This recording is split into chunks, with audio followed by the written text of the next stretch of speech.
Moi, je me suis mariée très tôt. Et je me suis mariée... Bon, un jour, j'expliquerai peut-être les conditions, ça n'a pas été évident. Lorsque je suis tombée enceinte, j'étais en Angleterre et je ne savais même pas que je devais accoucher. Personne ne m'a aidé. Là-bas, il y a les assistants sociaux qui viennent te voir. Bref, un matin, ils ont appelé, j'étais chez la tante de ce monsieur-là pour dire envoyez-la, elle va l'accoucher.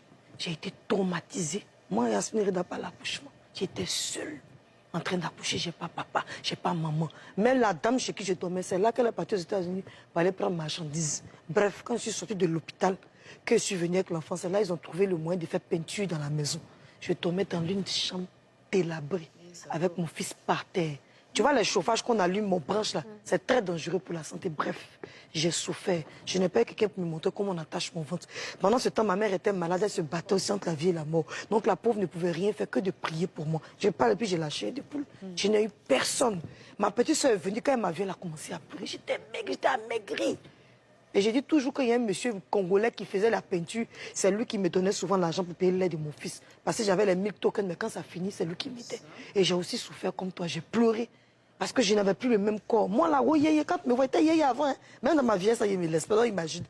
Mais je me suis reprise. J'ai dit, c'est trop, c'est trop. Je vais arrêter d'expliquer mon histoire à tout le monde.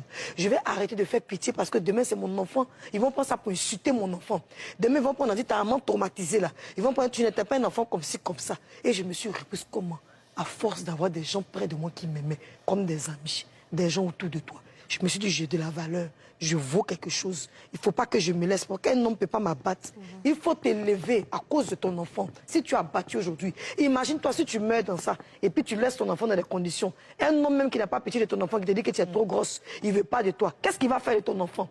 Si ta famille même ne peut rien faire pour toi actuellement, qu'est-ce qu'ils feront de ton enfant? Lève-toi pour ton enfant. Lève-toi pour ton enfant, pour l'avenir de ton enfant. Aujourd'hui, je suis fier de mon fils. Il est en 2e année d'université. Dans ma souffrance, quand j'ai dit souffert mon enfant, et lui qui parle de mon enfant, il devient mon ennemi. Parce que je sais d'où je viens avec mon enfant. D'où tu viendrais ton enfant. Un jour, tu seras assise quelque part dans un bout, Dieu va te lever. Et puis tu vas pouvoir t'exprimer comme je m'exprime. Tout est une grâce de Dieu. Lève-toi, ma chérie. Dans la vie, aucune situation n'est permanente, les amis. Aucune situation. Tant que tu n'as pas entendu l'histoire du voisin, ne pense pas que ton histoire est pire. Quand on voit Yasmine à la télé, on ne peut même pas croire qu'elle a déjà souffert un jour dans sa vie. Quand tu vois comment sa peau est là, c'est comme si c'est lavé avec le miel. C'est comme si tu as faim, tu prends seulement le pain ou bien le foutou, comme ça tu prends, tu colles sur sa peau, tu manges. Elle n'a jamais eu de problème dans sa vie. Est-ce que vous avez entendu?